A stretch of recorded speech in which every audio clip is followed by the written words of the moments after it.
بسم الله الرحمن الرحيم. halkan waxaan rabaa inaan kaga hadlo arrimo xasaasi ah oo ka dhacay gobolka Sool. baan rabaa inaan halkan kaga hadlo. waxaan u kala qaadayaa 3 qodob. qodobka koowaad, anigoo ku hadlaya magaca isimada uqaasha garaadada gobolka Sool, waxaanu cadeynaynaa ka uqaal ahaan iyo ka shacab ahaanba inaanu arrintaa aanan wax luga iyo wax talageliyaa aanan ku lahayn. waxaan rabaa inaan hoosta ka xariiqo dadkaas Soomaaliyeed ee lagu dhibaateeyay gobolka Sool, gaar ahaan magaalada Laascaanood, haddaanu nahay cuqaashi deegaanka aad iyo aad baan uga xunahay wixii halkaa ka dhacay. wax fiican maaha, wax Soomaalinimada ku fiican maaha, waxa islaamnimada ku fiican maaha. aad iyo aad baan arrintaas uga walwalsanahay, ugana xunahay haddaanu nahay deegaankii, haddaanu nahay cuqaashii, haddaanu nahay shacabkii reer Laascaanood. fariintaas waxaan rabaa qof kastoo Soomaaliyeed horta inay gaadho, inaanu deegaan ahaan iyo shacab ahaan baan arrintaa beri ka nahay oo aan shaqo ku lahay. taas waa ta labaad, dadka walaalaha la dhibaateeyay waxaan leenahay walaalayaal, haddaanu nahay dadkii shacabkii reer Laascaanood, haddaanu nahay cuqaashoodii, hawshaas waxaanu ka ognahay ama aanu kala soconno ma jirto. walaalaha yaa tihiin,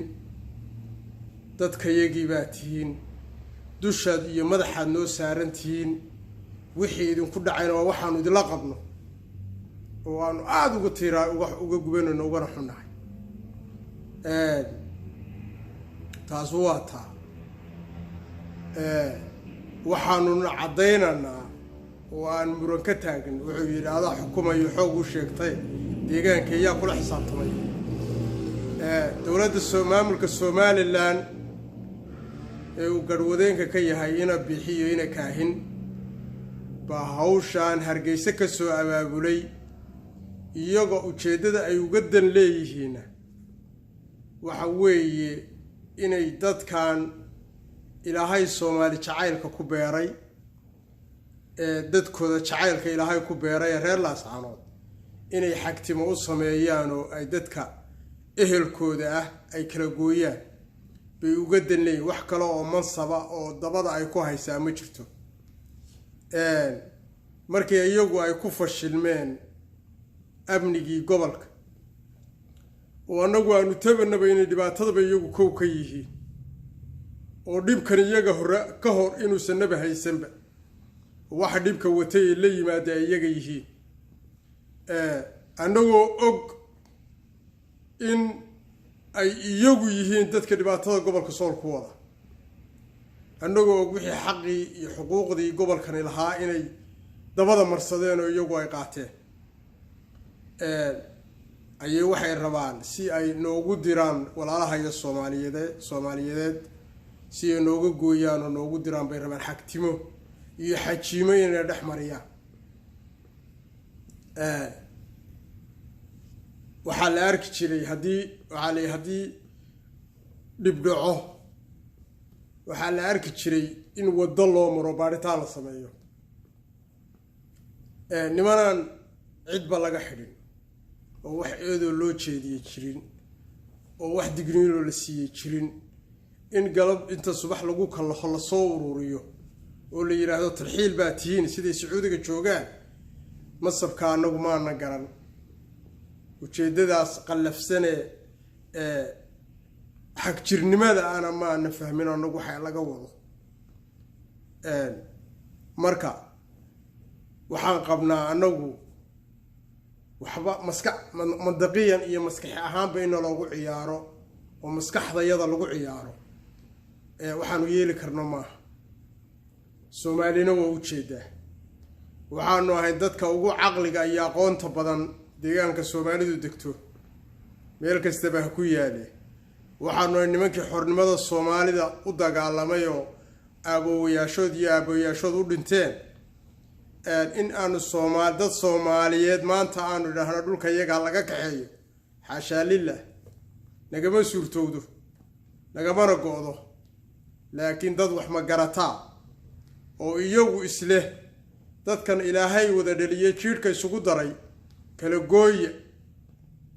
annaga Ilaahay baa bagcadda nagu abuuray Ilaahay baa bagcadda dejiyay Ilaahay baa naga dhigay inaanu Soomaali wadadii isku xidhisay Ilaahay baa naga dhigay niman ku adagoo ku dhagan Soomaali weyn wax la yiraahdo laakiin nasiib darro waxaan rabaa inaan qodobkayga labaad aan kaga hadlo dawladda federaalka waxaan arkayay ilaa shalay ilaa maanta xildhibaano iyo waliba ra'iisul wasaarihi iyo waliba kuwa xilal soo hayay oo siyaasiyiin waaweyn oo ra'iisul baarlamaankii hore ka mid yahay oo reer laascaanood raba waxayan qabin inay dusha ka saaraan waxaan kuwaas leeyahay horta waxaad ogaataan qof sheer laascaanood oo arrintan ama cuqaalaha ama xagaraada ama shacabka ahaatee arrintan raalli ka ah horta naguma jiro sida dadku uga wada gubanayaan anaguna uga gubanana ugana xunna waxaan la hadlayaa dawladda federaalka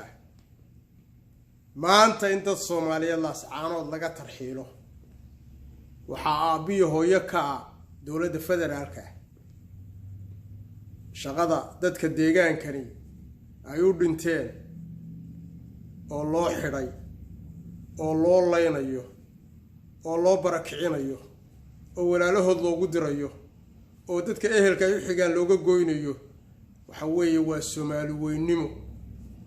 iyo Soomaaliya kala gooy mayso dawladdii federaalka ahayd la rabay inay hawsha nala garab gasho oo ay hawsha kaalinteeda ka qaadato ilaa shaqada aanu haynaa waa shaqo federaalka loogu talagalay cidinooma dirin dadnimadayada iyo aqoontayada ee aanu shalay xornimada Soomaaliya ugu raadinanay yaa maantana na siisay inaanu Soomaaliya la kala gooyn waanu diidno wixii midnimada Soomaaliya hagardaameynaya waxay ahayd in dawladda federaalka ah inagu dhaqaalayso oo il gaara nagu eegto maadaama aanu shaqadeedii hayno maadaama aanu iyadii mateleno maadaama waxay iyadu qaban lahayd annagu aanu qabanano ilmaha iyagu waa bilaa iskuul waa bilaa khadiyad baa laga dhigay waxaan jirin baa loo dhoodhoobayo iskoolada loogu dhigaa dawladdii federaalka ahayd ee ka qaban lahaydna waa naga seexata ama Sheekh Shariif ha ahaato ama Xasan Sheekh ha ahaato ama farmaajo hadda joogay gabaabsiga ha ahaato waxaanu aaminsan waliba aan ku dareeynay farmaajo oo aan ku dareeynay inuu wadani yahay inuu dadkan deegaanka ka soo jeeda cidi ay ka xigin oo aanu islaan aqal xaaga waxa ugu yaraad ka heli kartaa waxay noqonaysaa inuu maamulkiina aqoonsado iyo saddexdiina gobol inuu idin aqoonsado wayba ka sii dartayba wuxuu yiri waa adduunyo caqli gaab caloosha uu ka raraayo anaan celinayo caynkeeda u daay cid walbaan isku seegnay nimanka maanta xamar ka qaylinaya siyaasiyiinta mar horu dadkan deegaanku ama dhulbaanta ama faqashine ha ahaatee mar horu dadkan deegaanku u dhintay xaqiinuna ka dhintay waxa laala wixii xaq ugu lahaa idinku lahaa buu idinka waayay hiilu idinka waayay dhiirigelin buu idinka waayay intaana isagoo la buu isxilqaamayo shacabkaas iyo maatadaas maalin walba loo laayaa midnimada Soomaaliya kala gooy mayso annagu Soomaali baan nahay calanka buluuga calan aan ahayn ma rabno bal hadda day waxa shacabkaas u dhimanayo ee loo barakicinayo ee walaalahood loogu diidan yahay ee dadka masaakiinta inta la soo ururiyay gawadhida loogu guray ee sida Sacuudi joogaan loo raafay waa kala gooyn iyo isku dirid weeye annagaa la rabaa in qol yarna nalaguba xidhiyo in qol yarna lagu soo xidho waxaanan rabinna lagu dirqiyo waxaanan geyinna nalagu igraameeyo waxaan cod dheer iyo cod gaaban ku leenahay soomaaliyey waxaa laascaanood ka dhacay annagu beri baanu ka nahay haddaanu nahay dadka deegaanka cuqaashii iyo waxgaradkii iyo shacabkiiba waa wax nalagu ilhaameynayo naloogu diidan yahay soomaalinimo horaan codsiyo badan ugu dinay dowladda federaalka iyo Soomaali weyn inaanan waxaan aanan ka dulqaadan karin nin waa nalagu soo duulay ciidamaana la duldhigay gobollada markaad tagto dhulkii markaad Hargeysa iyo Burca iyo joogtid iyo Berbere iyo ilaa Caynaba soo gaar waxa weeye askari arkimaysan nibiga yaro kontraal taagan oo ul haysta mooyaan magaalada Laascaano ee xarintii gobolka Soo ee xarintii SSC waxa weeye markaad timaadana waxaad ugu imaanaysaa wax laale wixii halka laga soo xaabiyay baa lagu soo shubo xabayaana la marajaa habaabin xabayaan meelay ku jirin laga dooni xabayaan dad walaalaha ayaa naloo bahalagelin Somaliland nimanka sheegta iyaga dadkan laaya iyaga dila iyaga afka u soo duubta booliskuna kor ka ilaaliya ninkii hore la dilay 10 talaabo ciidamada boolisku u jiray kanna sidoo kale 10 talaabo u jiray waxa dadka kula dhex jira dhibaatada oo rabo waliba anagoo dadka Ilaahay aqliga iyo aqoonta siiyay inay dad kale oo waxba aan gelin inay anaga tuurta noo saaraan oo yiraahdaan halkaas namadalmiya waxaanu qaadan karano ma wax naga suurtoobana ma waxaanu yeeli karnana ma Soomaaliya oo dhan way u jeedaa way aragtaa waa duuya aqli gab caloosha uu ka raarayo anaan celinayo aynkeeda u daayay cid walba isku seegnay